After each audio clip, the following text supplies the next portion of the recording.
Hello everybody.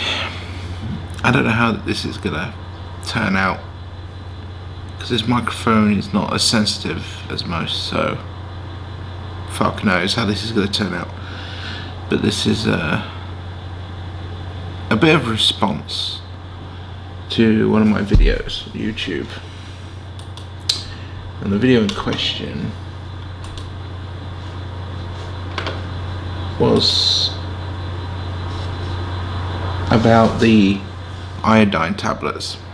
Oh yeah, also, you know, it's becoming some form of the winter when it's pretty nippy in your own house, 18 degrees, and I can't be bothered to put the heating on. And it's 8 o'clock and I don't want to disturb my friend, but I don't know. And you know, it's becoming that time when you get hand warmers ready. Doing pretty well actually for a Chinese thing.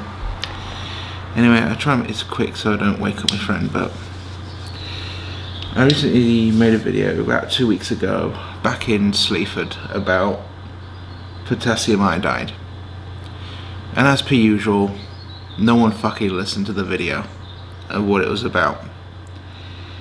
Let me clarify a few things. Number one, yes, I'm fully aware that an exploding nuclear bomb will kill me and I won't be able to reach for these in time. I get that point. But what I was trying to point out was nuclear power, and mostly nuclear bombs if it ever had to happen. Now, I know fully well that when you get hit by a nuclear bomb, you can't go more than 30 to 90 miles. I understand that. I understand that this probably won't be effective as much because you would turn into the waking zombie. But the idea of the video was mostly about nuclear power, and mostly about nuclear bombs, if you want to put it that way. Now, if you are in that 90-mile zone, or if a nuclear power plant is like 10 miles away and it's exploded, or something like that, something like a radiation leak that happens. Well, first of all, you got your nuclear detector that I've got, and then I've got this to help with the radiation. Now, don't get me wrong, the radiation will knacker my insides, I understand that. But if it was like the other side of the UK and the nuclear reactor goes and the radiation goes up ways from the wind direction, you know, you may have to take these depending on what the climate is of the microsieverts.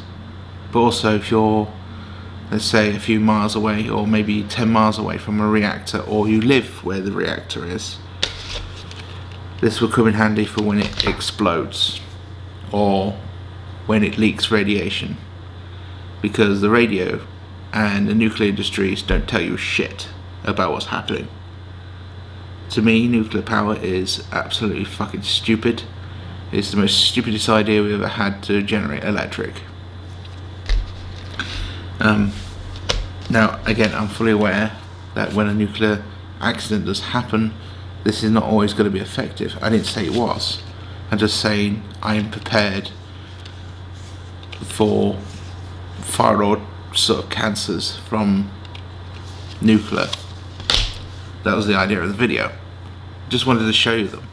But as per usual, people never listen to videos properly and don't understand the concept of it all, and the reason why I got a nuclear detector, but that's people for you.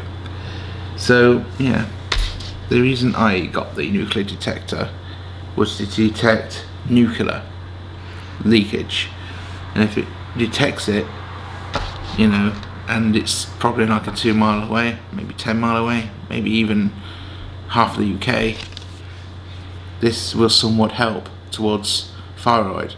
Now, this is not a permanent solution. I didn't mean this to be a permanent solution if I was pointing that out, but this is definitely not a permanent solution.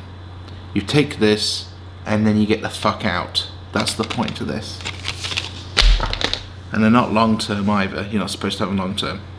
And I did mention that, I'm sure. So I hope that's pointed that out.